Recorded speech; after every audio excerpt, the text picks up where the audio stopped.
Part 2 of Grami naturals manufacturing unit visit. So part 1లో oil making చూసాము. ఇప్పుడు పసుపు ఇంకా కారం చేసే మెషిన్స్ చూడండి, ఎంత బాగుంది కదా process. It really looks interesting. నిజంగా చేతులతో దంచినట్టే ఉంది చూడడానికి. టర్మరిక్ రూట్ ఇంకా డ్రై చిల్లీస్ అన్నీ అక్కడే పెట్టున్నాయి. ఈ ఆయిల్ మేకింగ్, ఈ టర్మరిక్ది ఇదంతా గ్రౌండ్ ఫ్లోర్. సో ఫస్ట్ ఫ్లోర్కి వెళ్తే ఫ్లోర్ మెషిన్స్ ఉన్నాయి.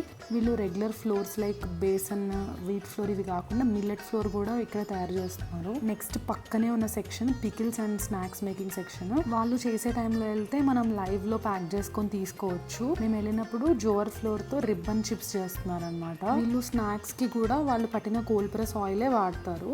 ఇంకా బయట నుంచి రిఫైన్డ్ ఆయిల్ అలాంటివి ఏం తెచ్చి యూజ్ చేయరు. Non veg and veg pickles both ఉంటాయి. ఇన్ఫాక్ట్ వాళ్ళు వాడే ప్రాన్స్ అండ్ ఫిష్ కూడా వాళ్ళ చెరువుల్లో హార్వెస్ట్ చేస్తున్నారు. నేను చూపించిన దానికంటే వాళ్ళ దగ్గర ఇంకా చాలా వెరైటీస్ ఉన్నాయి, బట్ నేను అన్ని కవర్ చేయలేదు ఈ వీడియో. వాళ్ళ దగ్గర ఉన్న మాక్సిమం స్నాక్స్ మిల్లెట్ ఫ్లోర్, ఇంకా జాగరీ,